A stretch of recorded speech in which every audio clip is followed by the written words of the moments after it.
हमको exploration licences का status है 4 है, और हैवी मिनरल सैंड्स से हम टाइटेनियम यील्डिंग फीडस्टॉक और रेयर अर्थ एलिमेंट्स एक्सट्रैक्ट करते हैं। वो रेयर अर्थ एलिमेंट्स जो पावर करते हैं वो इंडस्ट्रीज जो ईवी पावर करते हैं, रेन्यूएबल एनर्जीज और डिफेंस पावर करते हैं, ये इंडस्ट्रीज पूरा विश्व इसको ढूंढ रहा है ये मटेरियल्स को। और हमारा कंपटीशन जो है लिस्टेड प्लेयर जो ऑस्ट्रेलिया में है, इलुका है, और उसका EBITDA मार्जिन्स 40% से ज्यादा रिपोर्ट किया है।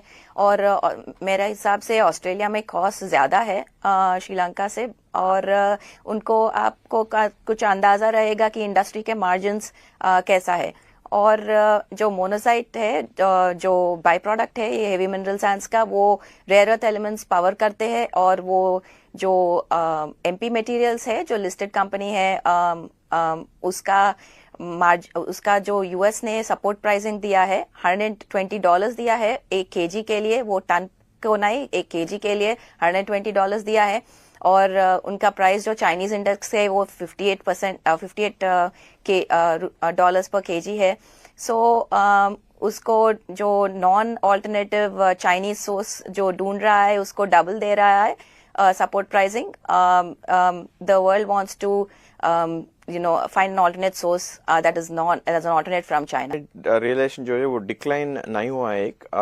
एक्सपोर्ट्स का रियलाइजेशन यूजुअली हायर है डोमेस्टिक का। तो आप अगर एवरेज लेंगे, हमारा डोमेस्टिक क्वांटिटी बढ़ा है लास्ट ईयर में, इसीलिए आपको वो एवरेज होगा। लेकिन मार्क टू मार्क जो ईयर ऑन ईयर एक्सपोर्ट है और डोमेस्टिक है वो हेल्दी है। इंटरनल एक्रूवल से ये डेट आया, और 120 करोड़ फेज 1 प्लांट जो क्वार्ट्ज क्रिस्टल प्रोसेसिंग प्लांट पे लगाया। और ये जो क्वार्ट्ज रॉ मटेरियल है वो सोलर ग्लास इंडस्ट्री को जाता है और इंजीनियर स्टोन को जाता है। ये सोलर ग्लास इंडस्ट्री बहुत अच्छा है, टेलविंड्स बहुत एनकरेजिंग है। तो क्योंकि सोलर ग्लास जो है 30% कैगर पे इंक्रीज हो रहा है, वो भी सिंगल लेयर है। अभी डबल लेयर ग्लास हो गया तो वो और 60% से इंक्रीज हो जाएगा वो ग्लास। तो ग्लास कंजम्पशन बहुत ज्यादा है, इसलिए हम सोलर ग्लास की 70% प्रोडक्शन फेज 2 प्लांट शुरू कर रहा है और वो ऑब्जेक्ट्स ऑफ द इश्यू से आएगा, और 120 crore objects of the issue से आएगा। ये नया कैपिटल है जो नया प्लांट शुरू हुआ है पिछले क्वार्टर में। Driven by the innovation conversion from fossil fuel based energy to green energy, we have a lot of electrification happening, so that's a one time which is going to continue. And in terms of the largest tailwinds are going to come from our new businesses, which is quartz for engineered stone, as well as solar glass industry, which we have commenced production last quarter.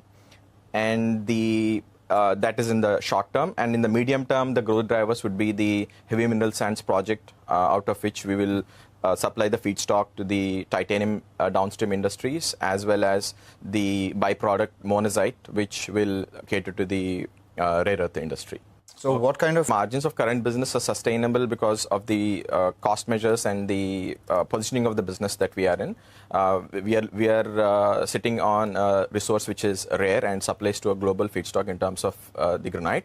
And if you look at the margin profiles of similar companies, though they are not in India, outside India, for example, Iluka, which will be a reference in Australian exchange for heavy mineral sands business, their margins are upwards of it's listed on ASX, upwards of 40s. And in rare earths, you can always refer to companies like Linus Rare Earths, which is also listed overseas, and you can look at those numbers. So I think a lot of growth drivers, not only from the product point of view, but I think from the supply chain point of view, where we are at a point in history where world is looking forward for these materials, which we have gotten into few years back right now, and they want the supply source to be outside China. I think that is what will be driving the margins also. All right. You can see the growth over the last few years. But I think biggest tailwinds are happening on the quartz side for us for FY27. And I think we are looking at good growth, I would say. I don't want to throw out a number there, but we're looking at good growth. What is your In terms of potential, we have a quartz right now, first phase, which have commenced, which is around 250,000 tons at an average of 10,000 rupees per ton is what we're projecting, and we're doubling up that capacity with the proceeds of the fund of the IPO. So, and in the long term, we are having a large resource of quartz. So with the solar glass business growing at 30% CAGR, I think our challenge will be to take the growth out there more than the consolidation. So It's are almost at those levels. And India, fortunately, we have a lower cost base, which helps us. And we are blessed with natural resources closer to our manufacturing plant. So these are all bulk products which have high logistic costs. So we also have advantage there. So given that, yes, if you're looking at a 3 to 4 year time frame, we will be heavier on the new verticals, which is quartz and HMS.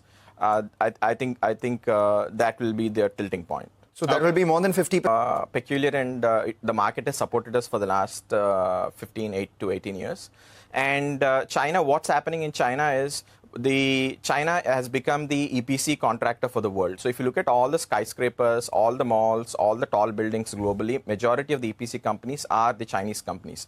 And their supply chain inherently lies within China. So for example, if you have a $100 million building and you need a $2 million worth of stone, they're not going to import from source of Italy or India or any of these countries. So the raw material goes from all these countries, like from us, and then they do the end fabrication and installation in any given country in the world. So that has been the tailwind, and India is growing very fast for us. Middle East is very strong for us. So if you look at the historic numbers, China has been coming down. But at what point our aspiration as a company is to get the best value for our product, because it's a unique product available only in one village, and we want to make the best of it. And since we follow mostly no credit policy, and China is no credit market, I think as a company we will take as much as we get from there. But we're seeing a lot of tailwinds in India and Middle East. Take that point entirely.